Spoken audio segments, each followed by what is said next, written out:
Vamos a arrancar con la última sesión del método del caso para la gerencia de proyectos, la sesión 10 de 10. El viernes anterior habíamos hablado de un caso muy interesante que es una fuga, ¿sí? Los requerimientos de un país para mejorar las condiciones humanitarias y la producción de pesticidas genera la necesidad de desarrollar una planta. Debido a muchos problemas y reportes no atendidos, la seguridad fue comprometida, causando un desastre humanitario. Ya habíamos hablado de qué se trataba este caso, pero hay unos puntos que son muy importantes aquí y quiero que los revisemos porque necesito que tengamos en cuenta estas preguntas. Dice que si las prioridades locales fueron atendidas en el orden apropiado, ¿cuál es la causa principal de este desastre? Y si la expansión de una planta fue la solución a los problemas existentes. Es muy interesante porque en estos casos debemos entender cuál es la inflexión, cuando parece que las cosas van bien por un lado, pero en realidad están completamente desordenadas. Leamos de nuevo este pedacito. Me gustaría que arrancáramos un poco en desorden. Si la expansión de la planta solucionó los problemas existentes.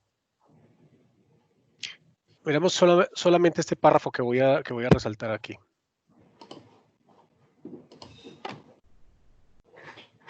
Un proyecto significante de expansión fue planeado. ¿Quién es? Admit.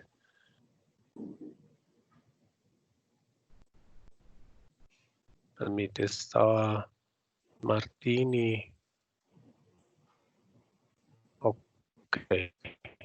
Entonces, estamos revisando que un significante proyecto de expansión fue planeado para tomar cuidado de los actos o de las leyes de agua y aire, junto con la ambición de expandir la producción local a otros pesticidas. En el medio del proyecto, la junta de directores empezó a preocuparse acerca de los altos costos comparados con la proyección inicial, junto con la expectativa decrementada de los requerimientos de mercado acerca de nuevos pesticidas. Había una presión para acelerar el proyecto mientras se incrementaba la preocupación acerca de la seguridad y los planes de evacuación perdón, había una presión para acelerar el proyecto mientras un incremento en la preocupación acerca de la seguridad y los planes de evacuación, y estos fueron transmitidos como chismes entre los contratistas externos. La Comisión Internacional fue enviada al lugar a revisar las condiciones de trabajo, los planes de seguridad y la seguridad en la zona.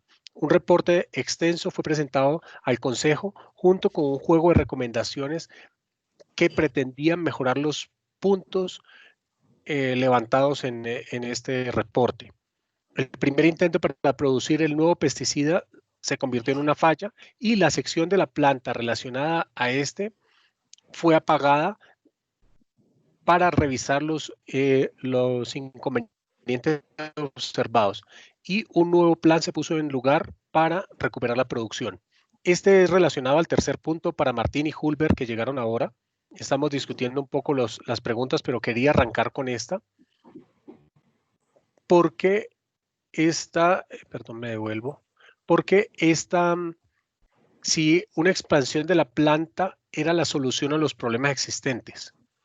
Entonces, revisemos esta parte y quisiera sus comentarios si creen que expandir la planta iba a solucionar el problema.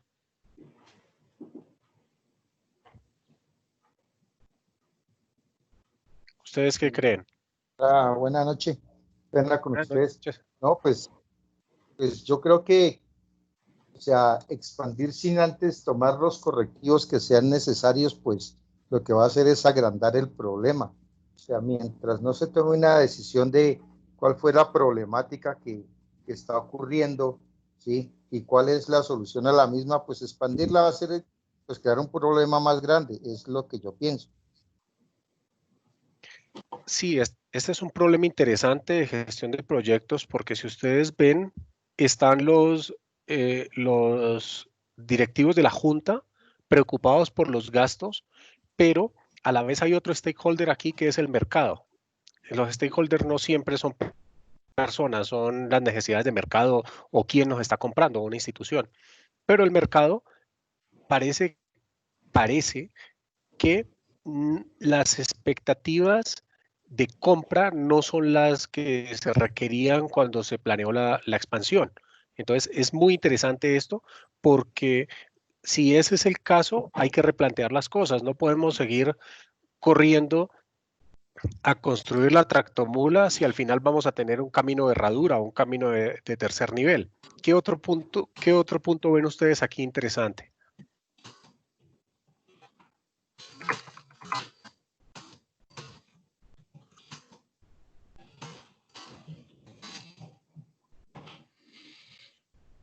La parte de comunicaciones, o sea, cómo se comenzó a dispersar la información, de pronto una falla en el plan de comunicaciones ahí con los stakeholders. Esa cantidad de rumores y chismes y cosas también contribuyen, digamos, de pronto a fallas o factores perjudiciales en los proyectos. Exacto. Mira lo que sucede. Dice que había una presión de acelerar el proyecto mientras se incrementaba la preocupación acerca de la seguridad y los planes de evacuación. Y esto fue esparcido como un chisme entre los contratistas externos. Entonces, ¿qué sucede? Cuando nosotros tenemos esta situación así, el, el problema es que nosotros no podemos darle prioridad a un proyecto cuando las alarmas están sonando abajo. Y en realidad había un problema allá que no dice el caso qué pasó, no dice si se obvió, o sea, que alguien lo conocía, no dice tampoco que no se comunicó, pero lo que sucede es que la gente en el sitio ya sabía que había un problema y no lo informaron, ¿sí? No, lo empezaron a transmitir como chisme. Entonces, también aquí también hay un problema adicional, es que cuando la gente no está contenta en los trabajos, cuando tú no tienes el buy-in de la gente que está trabajando contigo, es muy complicado. Es como dice en la milicia, el que no quieren es el sargento que mandan adelante al frente y ya saben quién lo mató. Entonces, es muy difícil esa parte. Qué otro factor les llama la atención aquí respecto a este punto? Pues ya hablamos de las expectativas de mercado, que al parecer no se cumplían. No había comunicación, pero había otro factor en esta parte que me gustaría que lo revisáramos. Cayo, yo no sé si ahí tenga algo que ver el tema de que alguien está mirando desde afuera el problema y está enviando una serie de recomendaciones, pero pues en ninguna parte se ve ahí, por lo menos, que alguien las esté atendiendo, ¿sí? No sé si alguien ya las detectó, pero pues faltaría alguien que asuma esa responsabilidad de mirar y pues poder tratar de tomar esas alternativas que nos están entregando. De acuerdo, Hulber, ese es el tercer problema que hay aquí. Nosotros necesitamos unos ojos externos, ¿sí? Siempre es bueno tener un ente externo que sea agnóstico a la situación política y económica dentro del proyecto, cuando son tan grandes y están en problemas, nos diga, oiga, lo que está pasando es esto. Pero lo que tú dices de tener una recomendación a implementarla es muy complicado. Y en nuestra industria es común, podemos decir, que se contraten consultores o que se contraten asesorías y la asesoría dura 6, 8 meses, se entrega el proceso de asesoría y la gente se olvida de eso porque no les interesa o porque hay otros stakeholders dentro de la compañía que no quieren presionar para que eso ocurra. Pero es muy importante, sobre todo en estos casos, cuando hay temas de condición o temas de soporte humano, es muy complicado, es muy complicado. Este caso sucedió en 1984 y pues en un país que en esa época también tenía muchos problemas. Ahora una situación como estas, casi 35 o 36 años después, es muy difícil de manejar. En ese momento lo que se habla es entre 2.000 y 3.000 muertos, algo así, y cerca de 200.000 personas con problemas respiratorios a futuro. Pero ese problema respiratorio a futuro, ustedes saben, ¿no? Es futuro 3 meses, futuro 6 meses, 6 años. Ese es Generaciones. exactamente, es muy complicado, es muy complicado. Afortunadamente no es nuestra industria, no es la industria de las telecomunicaciones, pero sí hay que tener en cuenta eso, hay que escuchar los stakeholders, ese es el punto principal aquí. No estamos escuchando qué dice el mercado, no están escuchando qué dicen los stakeholders dentro del proyecto. Y otra cosa es que no se habla si el canal de comunicación está roto o no, pero se estaba hablando abajo y tampoco se escucha el otro stakeholder que es el que genera la recomendación de, oiga, vamos a hacer esto y vamos a movernos adelante. Vamos a tomar otro de los puntos. Empecemos con este. Las prioridades locales fueron atendidas en el orden apropiado. Recuerden que en la primera parte del caso nos dicen que hay una región altamente poblada, inmersa en la pobreza, que requiere acciones inmediatas del gobierno. Hubo muchos intentos para generar ingresos que fueron no satisfactorios en el pasado. Las vías del tren es el único transporte a las fábricas remotas, aún las condiciones de salud junto con el bajo ingreso y la provisión de agua insuficiente hacen desastrosa la situación y muchos niños murieron en el pasado.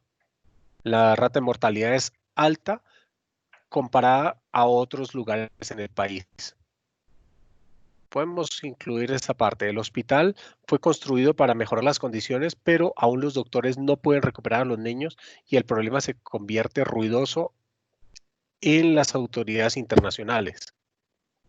¿Ustedes creen que el poner la planta fue la causa principal para manejar todos estos problemas? La pregunta. Sí, las prioridades locales fueron atendidas en el orden apropiado. Cayo, yo creo que no, porque definitivamente se obvia es el ambiente social o la situación social de una región. Yo creo que ese sitio es tan pobre que lo peor que le pudieron haber puesto fue una planta de producción de una planta industrial de ese tipo. Ese ambiente no estaba para ese tipo de factorías. Eso en un país se puede poner donde que tenga formas de contener o de tener unos planes de acción por si hay alguna falla, etcétera. Hay unos controles ambientales drásticos, hay una conciencia política de que eso salga adelante, pero van y le ponen una planta de pesticidas a un país que está, mejor dicho, aporta o con unos problemas graves de hambre y de pobreza, que no, yo no creo que esa hubiera sido la mejor alternativa a una planta. Es más, creo que el costo que pagó esta gente de poder conseguir algunos empleos y algunos recursos fue demasiado alto en comparación con el daño medioambiental que sufrieron. Sí, a mí me gusta el análisis que haces porque en realidad lo que yo veo en este caso es que el gobierno tal vez por un lado quería ayudarle a las personas, pero en realidad lo que se veía ahí es que ellos estaban interesados en la producción en la producción de pesticidas. Me gusta también que asocias el tema de la seguridad, porque el proceso de seguridad de una planta requiere muchas características y no solo la planta como tal, requiere el soporte de la comunidad, requiere el soporte de bomberos, requiere el soporte de policía y cosas de estas. Entonces, al parecer eso no se tuvo en cuenta y pues lo que se generó fue un problema mayor. Y ustedes leen también en la parte de abajo del caso, hay unos comentarios interesantes que dicen que después de poner la planta, se generaron las leyes para el agua y el aire, o sea que la planta estuvo produciendo contaminación durante mucho tiempo sin preocuparse por eso, y esa es una de las razones por las cuales la segunda fase o la expansión de la planta se genera o se sugiere. Me gusta mucho cómo lo conectaste, Ricardo. Qué otro punto ven ustedes aquí que en este párrafo?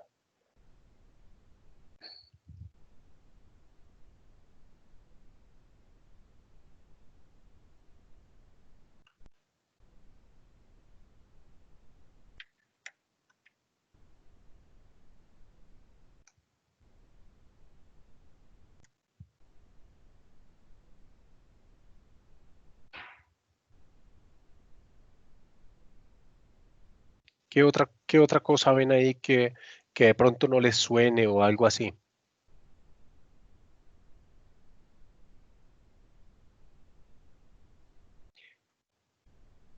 Que si ustedes ven, el gobierno ya puso un hospital, pero el hospital no fue la solución, porque si no hay prevención, no podemos hacer nada. El tema de los hospitales en estos sitios, inclusive hoy, es muy complicado. Los hospitales en estas zonas o en algunas zonas del Pacífico, que alguien se vaya para el hospital con un dolor de muela o un dolor de cabeza, ya saben que sale en unas condiciones diferentes, ya sale derecho para el cementerio muchas veces. Entonces, poner un hospital no va a solucionar los problemas. Entonces, después de poner el hospital, ellos vieron, oiga, tratemos de darles empleo. Pero como decía Ricardo, darles empleo en unas condiciones que no están apropiadas para eso es muy difícil. Mm, la generación de agua potable, aún hoy en día en este país es muy difícil. Hay muchos pozos frente a las casas y la gente saca el agua de esos pozos, de los pozos supuestamente limpios, porque hay pozos limpios y pozos sucios, pero la diferencia es como si ustedes tuvieran una piscina limpia separada de una piscina sucia 5 o 10 metros, pero no hay una barrera natural una barrera natural o artificial que detenga las filtraciones. Entonces son dos huecos donde básicamente se almacena el agua limpia y se almacena el agua sucia al lado. Entonces las filtraciones y los problemas de parásitos y otro tipo de problemas son muy complicados y muy comunes en este país todavía. Vamos a mirar el tercer punto para cerrar este caso.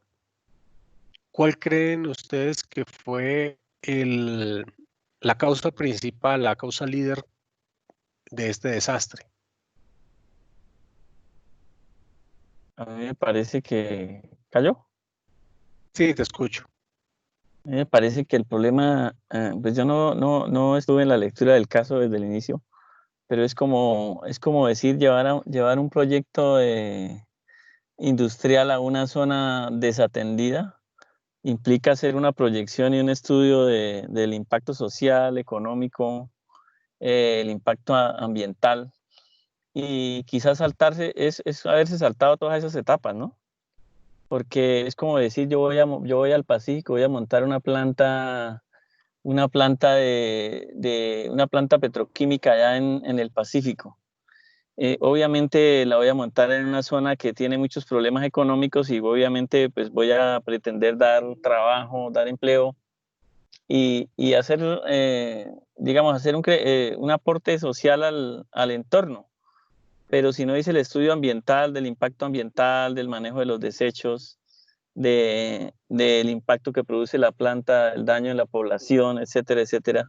Si me salté ese estudio, pues voy a tener toda esta clase de problemas que yo veo ahí. Sí, Sí, es muy importante hacer los estudios de factibilidad, de prefactibilidad, y revisar si se cumplen las condiciones. Pero mira que ellos aquí tienen muchas alarmas. Tuvieron dos comisiones. Tuvieron la primera comisión, revisaron una cosa y tuvieron una segunda comisión. Tuvieron una segunda comisión, inclusive hubo un incidente antes del incidente principal. Mira que dice, aquí dice abajo que a more massive recommendation book was issued because there was a latest concern.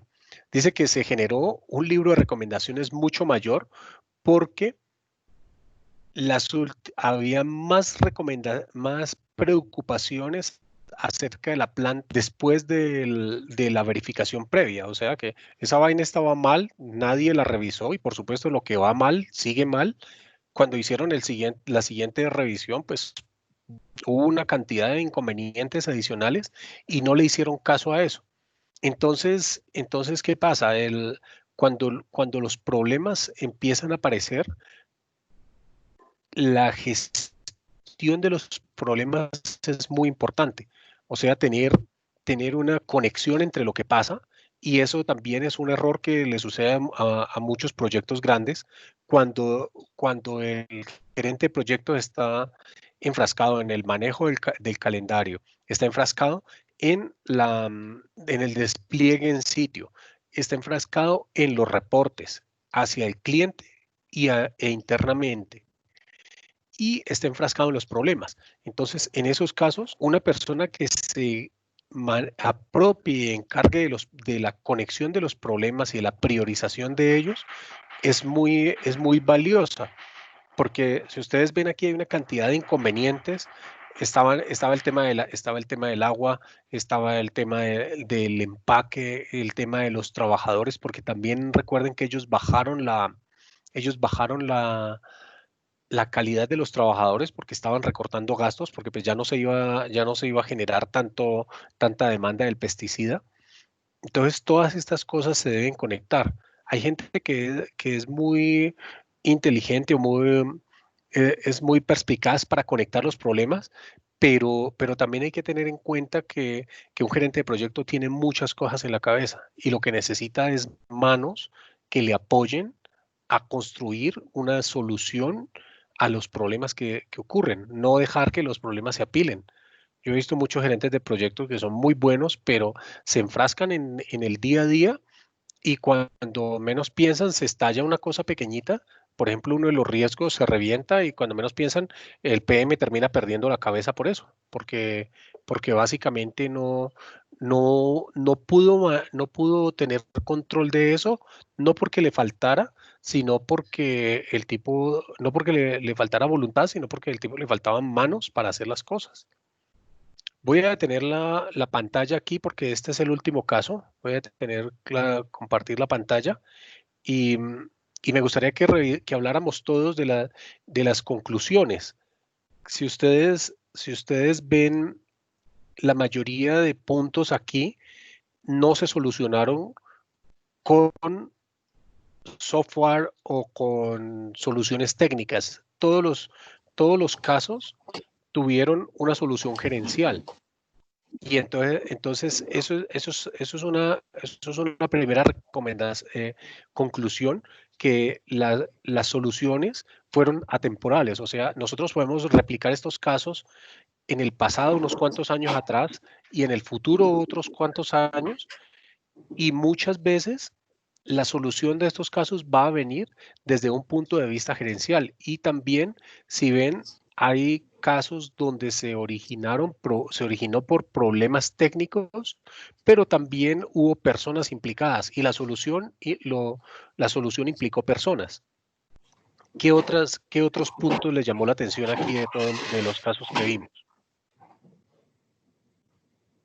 Yo veo que para mí todos los problemas se deben a una mala planeación de esos proyectos, ¿no? O sea, se saltaron los estudios preliminares, los estudios ambientales. Por ejemplo, en este caso, cuando un organismo regulador viene y hace recomendaciones, ¿por qué se pasaron las recomendaciones? dónde están los entes reguladores para hacer cumplir unas recomendaciones ambientales en el caso de una planta de pesticidas que es bien delicada, por ejemplo, que puede estar contaminando el agua? Un agua que sacan de pozos y que se contamina es un daño irreparable. Entonces, hay recomendaciones que no se pueden pasar y digamos, si a mí me entregan un proyecto que con esa serie de problemas, pues habría que empezar a hacer una reingeniería del proyecto y encauzarlo desde el principio, ¿no? Para empezar cumpliendo con las regulaciones, cumpliendo con la ley, porque o sea, a estas alturas del partido yo no me puedo pasar la ley, mucho menos las leyes ambientales. Además de que ese es un compromiso social, el compromiso social y con el medio ambiente debe ir, mejor dicho, plasmado en todos los proyectos que yo ejecute. Sí, de acuerdo, Martín, y es muy importante lo que tú dices. En el momento que uno recibe un proyecto, ya sea nuevo o un proyecto que ya ha arrancado, yo siempre les recomiendo, oigan, revisen, porque muchas veces de eso tan bueno no dan tanto y uno puede terminar recibiendo un hierro caliente que le queme las manos porque simplemente querían poner a alguien ahí que iba a ser el responsable de todo el despelote que está pasando.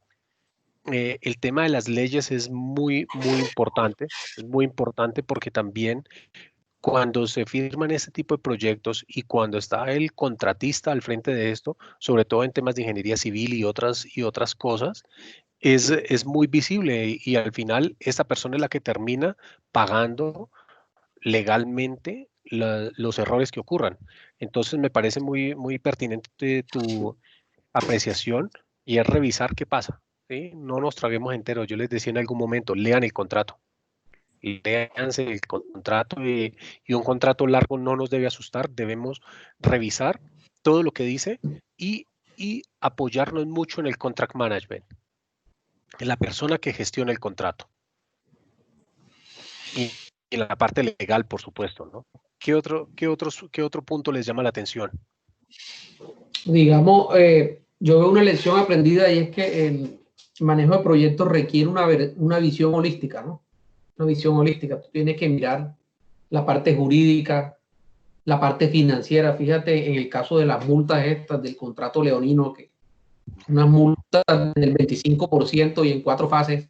Entonces, digamos, la gerencia de proyectos es algo muy holístico. O sea, digamos, el project manager debe tener una visión 360 grados, pero al mismo tiempo en muchas verticales. O sea, entonces ahí es donde uno se pregunta si una persona que se leyó el PMBOK se certificó. Cero experiencia en la vida, ni en la universidad de la vida, ni en la otra universidad, y se certificó porque se estudió el libro de Rita. No sé si tú has visto de pronto casos de esos, ¿no? Project managers que se certificaron y todo, y son excelentes project managers, u otros que también certificados, pero que no tenían experiencia previa y metieron las patas. No sé tú, en tu amplia experiencia, si has visto esos dos extremos. Sí hay de eso. En el pasado había mucho gerente de proyectos, sobre todo en Telco, en las áreas, en el área de nosotros, personas que llevaban 20, 30 años manejando proyectos y eran muy perspicaces con las cosas, ¿sí? Entonces el tipo decía, oiga, no tal cosa, decía, sí, no, es que en tal parte me pasó esto y el problema de la antena era este, ¿sí? Una vez teníamos un problema con los radioenlaces y entonces el radioenlace no cuadraba y no cuadraba y no cuadraba y todo el mundo y con los técnicos ahí metidos, y entonces el tipo dijo, no, la antena la golpearon. ¿Cómo hay que la antena la golpearon? El feeder se... ¿Cómo así que la antena la golpearon? Entonces el tipo dijo, mándeme fotos de la antena a la gente que estaba allá en campo. Entonces la gente llegó y le mandó las fotos de la antena y volvió a pedir las fotos de la antena y el tipo dijo, pero no, muéstrame la parte de atrás de la antena. Entonces, claro, a la gente se le había caído la antena, estaba abollada. Claro, de frente tú la ves y tenía el Sí, todo. protector, Sí. pero atrás estaba abollado y pues claro, feeder y todo, esa vaina estaba torcida, entonces pues eso no iba a cuadrar nunca. Pero sí hay muchos casos ahora de gerentes de proyecto de libros solamente que es muy complicado, y es lo que hablábamos un día con respecto a los reclutadores. Un reclutador llega y ve esto, ve a alguien que estudie y que tiene un pocotón de cosas.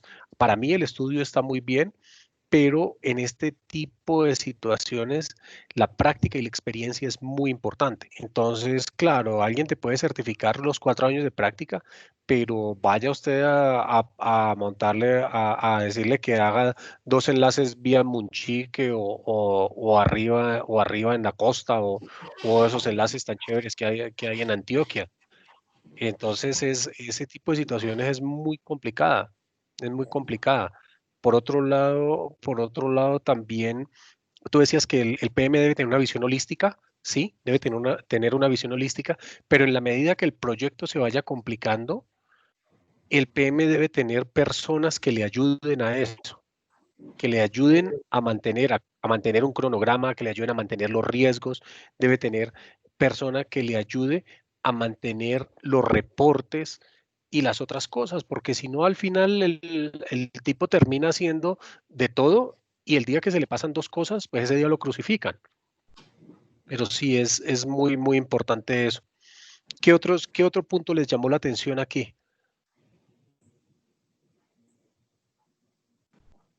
Lo que ustedes miraban, la mirada global de un proyecto, importantísima.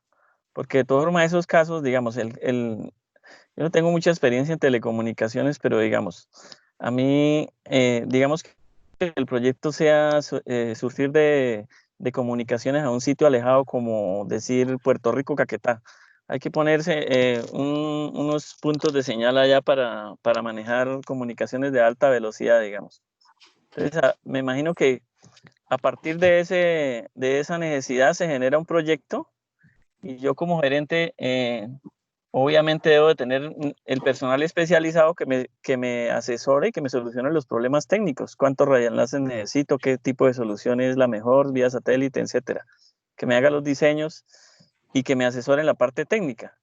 Y yo debo encargarme de la parte de todo, del global del proyecto, mirar la parte económica, la parte ambiental, la parte social y poder tomar decisiones gerenciales, digamos, mayores y delegar esos problemas técnicos a mis subalternos, ¿no? Ujú. Yo creo que Sí, eso es importante. sí, ahí es muy importante lo que dices, es tener la visión holística, pero tú debes ser el encargado de solucionar los problemas grandes, tú debes ser responsable de las decisiones que toma tu equipo y es muy importante el proceso de planeación.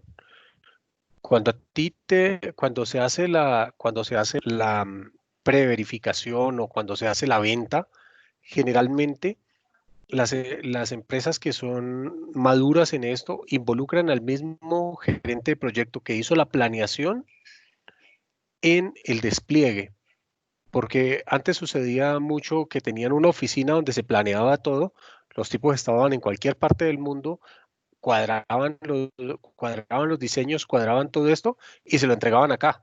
Y entonces el pobre PM que recibía las especificaciones, cuando le iba a decirle a los stakeholders, les decía, oiga, qué pena, pero es que esta vaina no funciona así. O sea, yo me voy a gastar 10% más, 15% más porque ellos no consideraron esto, esto y esto. Gracias por ver nuestro canal. Los invitamos a seguirnos en nuestras redes sociales, LinkedIn con artículos de liderazgo y desarrollo profesional, Twitter, Instagram y Facebook, noticias, ideas y propuestas. No olviden suscribirse y por supuesto darle like a los videos.